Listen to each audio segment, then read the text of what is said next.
Assalamualaikum warahmatullahi wabarakatuh. Saya Angga Hermawan, CGP Angkatan 10 dari Kabupaten Tasikmalaya. Kali ini, saya akan menyampaikan aksi nyata modul 1.1 tentang filosofis pemikiran Ki Hajar Dewantara. Perasaan selama melakukan perubahan di kelas.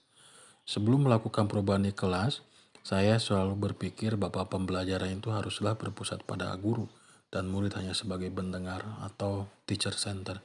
Namun, setelah melakukan perubahan, perasaan saya itu berpikir bahwa pembelajaran itu haruslah berpusat pada murid, di mana murid lebih aktif dan guru hanya sebagai pamong yang menuntun atau student center. Selain itu, saya juga banyak belajar tentang pemikiran Ki Hajar Dewantara ini di modul 1.1 sehingga bisa merefleksi dan memperbaiki pembelajaran yang saya lakukan. Setelah belajar, pembelajaran pun menjadi lebih kolaboratif. Selain itu, anak juga lebih aktif dan antusias dalam pembelajaran, serta mereka juga lebih mandiri ketika pembelajaran dan akhirnya pembelajaran di kelas akan lebih menyenangkan lagi. Dari filosofi Ki Hajar Dewantara ini, saya banyak belajar tentang bagaimana seharusnya kita memperlakukan murid di kelas, serta bagaimana kita menuntun murid sesuai kodratnya, sehingga menciptakan murid yang merdeka, yang berakhlak mulia. Selain itu, saya juga menemukan ide atau gagasan yang timbul selama proses perubahan itu.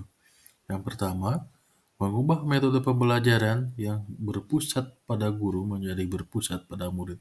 Jadi lebih mengutamakan berpusat pada murid. Selain itu, saya juga melakukan refleksi pembelajaran baik dengan murid, rekan sejawat, ataupun dengan pimpinan untuk merefleksi dan memperbaiki pembelajaran. Dan yang terakhir, saya juga membuat media pembelajaran interaktif yang lebih menyenangkan dan mempermudah murid belajar di mana saja dan kapan saja. Catatan praktik baik aksi nyata modul 1.1. Dalam pembuatan praktik baik aksi nyata modul 1.1, yang pertama saya melakukan perencanaan. Perencanaan ini dilakukan dua tahap. Yang pertama diskusi dengan rekan sejawat, selanjutnya membuat media pembelajaran yang interaktif. Dalam pelaksanaan, sebelum pembelajaran, saya selalu menerapkan pembiasaan yang dilakukan oleh murid-murid saya. Yang pertama seperti sholat duha, dilanjut dengan tilawah bersama, mengecek kerapihan dan kebersihan siswa, serta berdoa sebelum pembelajaran. Setelah selesai itu semua, saya melakukan pembelajaran.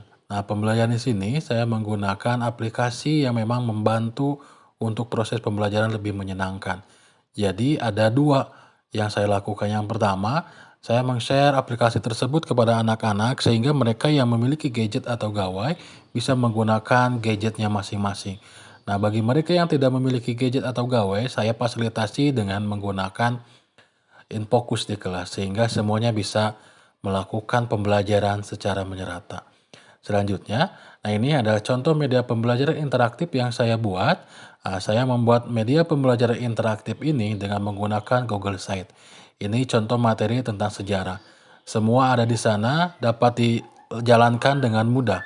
Selain materi juga ada video, ada juga permainan, petunjuk teknis dan lain sebagainya di sana disediakan sehingga anak bisa lebih mudah untuk memahami pembelajaran dan bisa dibuka kapan saja. Namun, dalam proses pembuatan praktik baik itu tidak terlepas tantangan dan solusi. Tantangan yang saya dapati ketika melakukan praktik baik yaitu masih adanya murid yang kurang aktif dalam pembelajaran. Lalu adanya murid yang belum bisa belajar secara mandiri dan keterbatasan alat bantu pembelajaran. Namun, saya mendapatkan solusi ketika dalam proses pembelajaran tersebut. Yang pertama, mendampingi murid secara berkala sampai dengan mereka bisa belajar secara mandiri, fasilitasi semua murid tanpa terkecuali dengan fasilitas yang ada di sekolah dengan memanfaatkan fasilitas sekolah. Yang berikutnya selalu memberikan motivasi untuk terus belajar dan terus berusaha. Berikutnya ada beberapa testimoni yang diberikan dalam proses pembelajaran, baik oleh rekan sejawat saya ataupun oleh murid-murid saya. Berikut cuplikannya. Assalamualaikum warahmatullahi wabarakatuh. Saya Alistitin Tijana sebagai guru kelas 6 di SDN Cibenter. Saya akan memberikan beberapa testimoni kepada rekan guru saya, yaitu Bapak Aang, berkaitan dengan pembelajaran setelah ia mengikuti CGP. Setelah saya perhatikan, pembelajarannya mulai mengedepankan atau berpusat kepada siswa, di mana kegiatan-kegiatan pembelajaran tersebut secara langsung diikuti dan dilaksanakan oleh siswa, sehingga dalam proses pembelajaran terlihat lebih bermakna bagi siswa. Terima kasih atas perhatiannya. Wassalamualaikum warahmatullahi wabarakatuh. Assalamualaikum warahmatullahi